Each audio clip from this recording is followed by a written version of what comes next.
Namaskar. Today we have Dr. Shailendra Singh, COO of Zydex Industries. Zydex Industries is a specialty chemicals company, but now they have entered in agriculture with biofertilizers. And we know today biofertilizer is the need of the hour because the challenges agri-industry is facing. So let us hear from him what all about biofertilizer in Indian agriculture. Welcome, sir.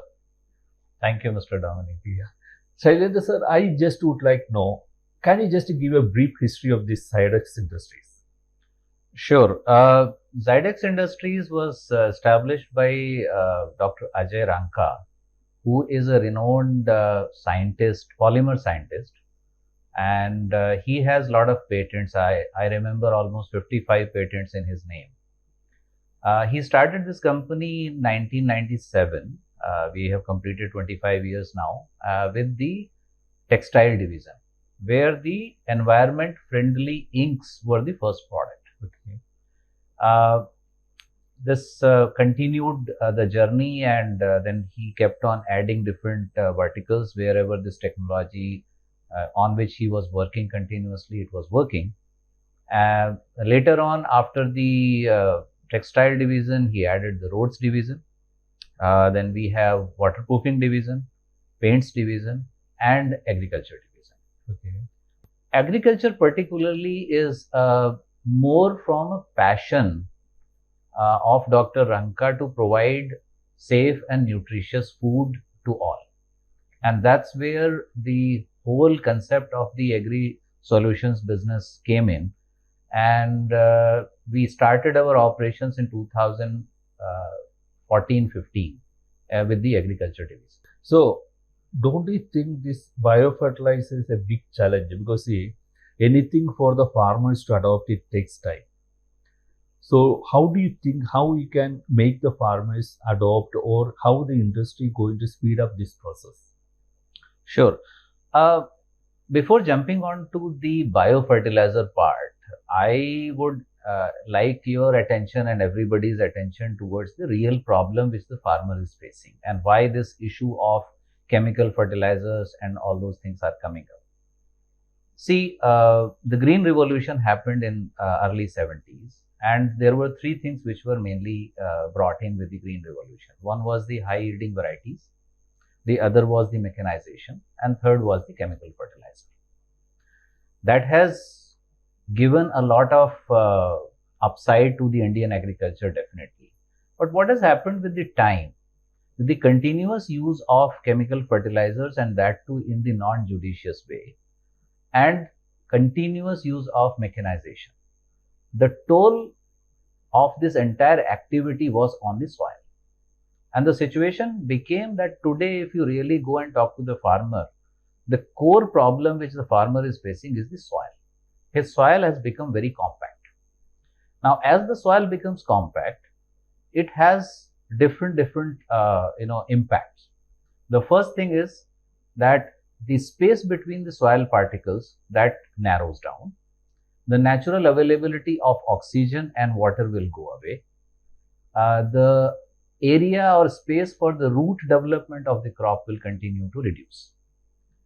Now, this is leading to another issue of, if you really see, with the water and oxygen going away, the soil biology will go away. So, whatever you were getting from the nature to provide the nutrition to the crop, that thing is now not available. Second thing is that your water holding capacity of the soil goes down. The water infiltration or the water recharge, the groundwater recharge gets hampered, and that is what we are seeing as a result. Now you see the water table going down, and lot many districts in the country are now facing the problem of water shortage. And the third thing is, as your root zone gets a limited area to develop, now what happens is the plant requires a specific amount of nutrition. Now this nutrition which it was getting, let us say for an example, from 1 square feet area, now the root zone is not going in 1 square feet area. Now root zone is available only in 6 inches. Now, if it is in 6 inches, that means the availability of nutrition for that crop or for that plant need to be within that 6 inches. And that continuously is increasing the usage of chemical fertilizers. And that's what the farmer is facing today. So this is just a background how and why Dr. Ranka thought of bringing in this new technology. And biofertilizer is just one part of that. What actually the product which we have brought in, it is called Zytonic, or the tonic of the soil. This product works in a different way. This is a biodegradable polymer structure which is water soluble and works at a particle level. So what happens is, if you apply this product on the soil, with the water and moisture, it goes down in the soil and it penetrates between the soil particles. Once it goes between the soil particles, it actually opens them up. Okay. So this is what has happened with the 50 years of continuous use of mechanization and chemical fertilizer. Now we are trying to reverse this and take it back to the original stage. And this technology works there. So as I was saying, the problems associated with the compactness of soil, those are taken care of if you are able to make the soil porous and soft. Okay. So this is where the actual technology of Zydex works. Okay. With this, along with that, because you have created the conducive environment, you have allowed the water and air to go there. Now biology unfortunately is not there. So you need to inoculate that biology. Okay. So this biology which you want to inoculate, like mycorrhiza, like NPK consortia, like zinc consortia, all these things, now they are inoculated in our Zytonic technology. Okay. So apart from the Zytonic technology, it creates the soil structure, changes the soil structure. Now you have the biology also there. And interestingly, this biology requires food. Now you have given air, you have given water. Now the initial level of food is also provided by this Zytonic, which also works as a feed to the initial stage of the microbes. Okay. So this is how this technology is little different than the general biofertilizers which we talk about. Okay. Now what happens is, as you apply this, you are creating a very conducive environment. You are allowing the plant root to develop in a larger area, giving it an opportunity to grow in a much better way.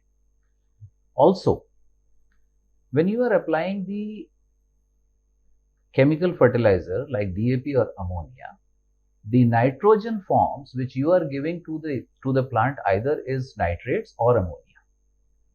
Now what happens is, as the nitrate and ammonia, if they go in a larger amount to the plant, it also attracts the insects, because the insect want this to build their own protein system. Now with all this, because you are eliminating the chemical fertilizers, so you are actually improving the immunity of the plant. With all this, as use of this technology, now the farmer can eliminate the chemical fertilizer fully in the first crop season itself without impacting the yield. Okay. Because that has been one of the biggest problem in the transition. Today, if you really ask why the farmer is not using the organic farming, the first thing is that he is not sure of the yield. He is getting X amount of yield, and the science has proved that if you are not going in a proper way, he is moving from chemical to organic farming, he is bound to get the first year a 30 to 40% yield loss. Okay. Now that yield loss, no farmer is ready to take, because his livelihood is dependent on that. Okay. But you are saying Zydex biocontrol is able to manage that. Zydex technology is able to give that, and we have n number of, we have about 40,000 farmers who are using our technology. And what is the average growth after 1 year? The first year you are saying it will be equal, yes, to a chemical fertilizer. After first year, is there any increment in the yield in coming years? Yes, there is an increment with the time, because your soil becomes more conducive, your biology becomes more active. The plant actually will be able to reach its genetic potential in about 3 years. I just want to know, what is the price comparison between this chemical fertilizer and the biofertilizer? Well, I would put it differently. We have done our experiments and our farmers are now using. So in 1 acre of land, if the farmer is using 15,000 rupees as an cost, which is cost of the chemical fertilizer, the pesticides and all other, in the same amount, by using our technology, he can go for the same level of farming. Okay. So actually we are neither expensive nor cheap. But what we are offering is, number one, there is no yield penalty. Number two, your quality of produce, because you are not using chemicals, your quality of produce becomes better. Your shelf life becomes better. And the price So- realization also will be better. Yes, the farmer can get a better price at it. Okay. Here, when you say there is not much disparity between when we take average acre cost, is the government is giving any subsidy or any support for biofertilizer? Not yet. Not yet. We have been hearing about it, that some of the subsidy programs are being developed by the government. There have been some news in the newspapers, but so far there is no announcement of that. And today the biofertilizer industry is surviving solely on its own without any government subsidy. It seems if the government reduces the subsidy to chemical fertilizer and may support the biofertilizer industry, there can be a huge shift from the chemical to the biofertilizer. Definitely. See, today if you really look at the farmer's perception, he is buying urea at 270, 280 rupees. So whatever could be the real price, even if you are writing on the bag, he is not able to realize that. And that is the reason why he is not able to leave that.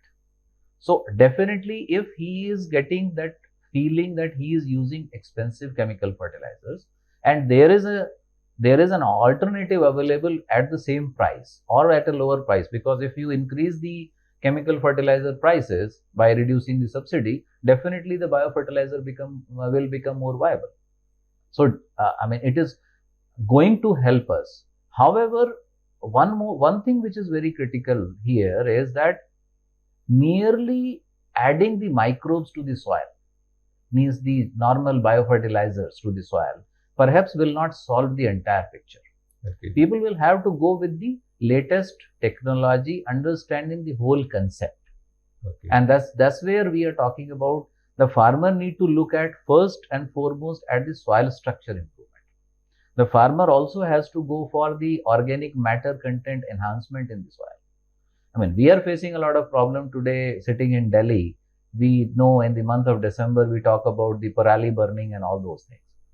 Now, if the effective technology is being adopted by the farmers, we can eliminate the problem of burning, and we can convert this entire, things into biomass. Now Okay. that can be converted into the organic matter in the soil. Okay. So it's like a combination of multiple things. Okay. An effective biodigestion process, effective soil enhancement process, effective biology, which can survive and thrive on the the bio what you call organic matter. And also there is a requirement of the plant protection. You can improve the immunity, but if there is a pest incidence, you also need a biopesticide, you also need a product like neem, which can be biorepellent. So there has to be a complete protocol. Okay. So, doctor, I would like to know, do you think any policy change or any support from the government, the situation can change totally? Yes, I think there are two ways of looking at it. Yeah. One is that we rely on the government policy changing, and that would be helpful if that comes in. What our submission to the government is that we have this technology available and we are not seeking any subsidy at this point of time. What we are looking at is, give us an opportunity, give us 5,000 acres, give us 2,000 acres of an area as a challenge. And it's not only us, keep it open. Keep it open for all the players in biologicals. Let them come and demonstrate. Whichever protocol, and it could be a one company, it could be a consortia of multiple companies, which can bring in a complete protocol. See, the farmer need to get the equal yield, what he is getting today, with the equal or better quality at same or less cost. Then only he is going to shift. It is true. So unless somebody is able to offer that, I mean, we claim that we offer, we want to demonstrate it, and we are actually demonstrating it now with 45,000 farmers. But now this opportunity need to be given to everybody and every player who wants to be in this field. So it has to be a mass movement. It has to be a mass movement. We can talk about, see, people are talking about natural farming, people are talking about organic farming, people are talking about biofarming, and so many other words and nomenclature are there for this. In my opinion or understanding, this needs to be given as chemical free farming. Okay. Now, chemical free is where you do not have any residue at the end for the consumer.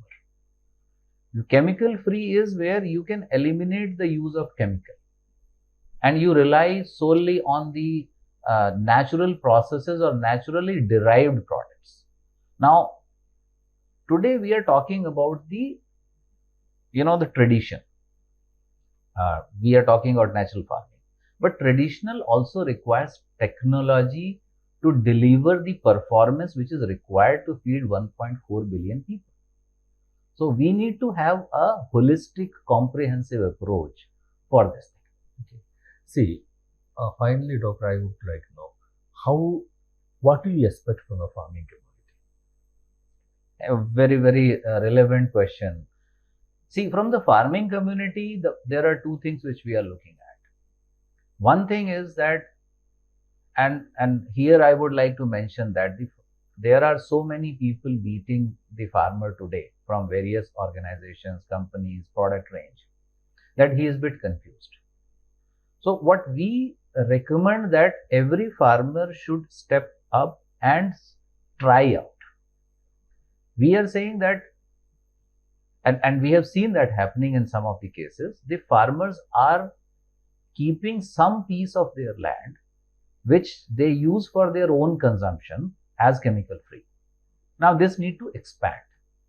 Now currently what he is doing is he is keeping it and he is not bothered about the yield, but he need to be a businessman. He need to be an entrepreneur.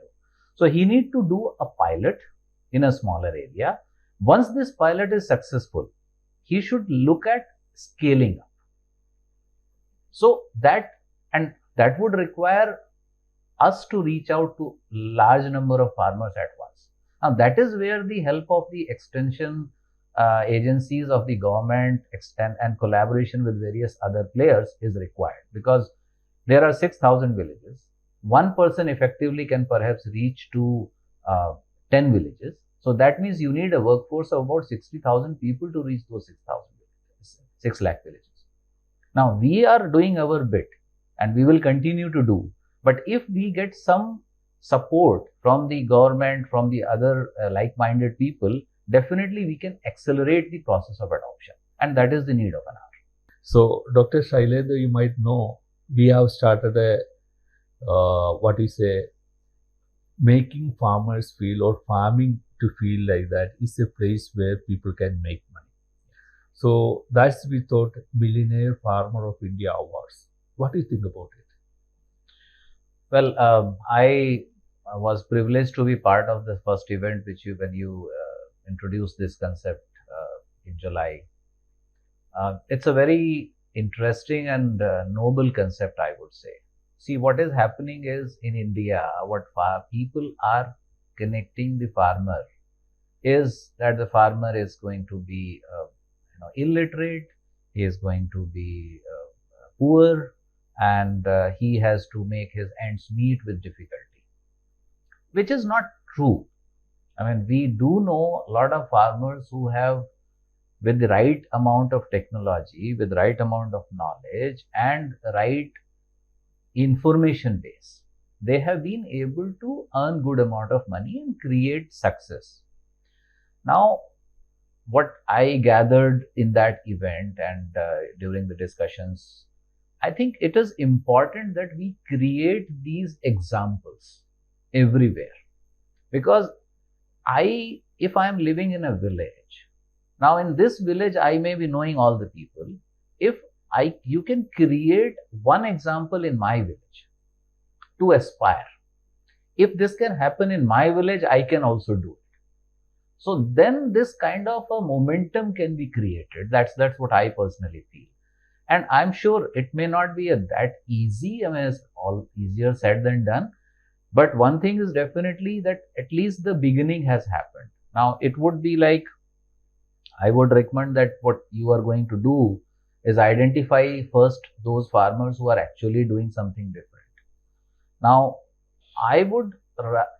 one is that identifying and acknowledging and, uploading them. The second is that creating them as examples in their sphere of, area, and also helping them and understanding how they have become such successful, and what are the success factors, how those success factors can also be transferred to the rest of the mass. Because today we are talking about a millionaire farmer, 1 millionaire farmer in a unit. Now it could be a village, it could be a district, it could be a taluka or whatever. I would actually be trying to look at that, why not every farmer becomes a millionaire? Because that is where, if you really see the contribution of agriculture in our GDP today, and suppose tomorrow my 50% of the farmer becomes millionaire, just think of the mind-boggling number of our GDP. Whatever Honorable Prime Minister is saying about 5 trillion or 10 trillion, that can be easily achieved. The thing is that creating these examples, making the environment where these people are also able to help others to reach there, because that would require a lot of communication. Okay. And the organization like Krishi Jagran, which is in the game of communication, I think is the best suited to do that. That's what I have to say. Thank you. Thanks a lot. Great. It was fantastic. Just see, Dr. Shailendra, what he has said. Biocontrol, biofertilizer can easily compensate or replace chemical fertilizer without no extra expenses, with the equal amount paid, and still he feels a better productivity and price realization. So why not try Zydex? Thank you. Thank you very much.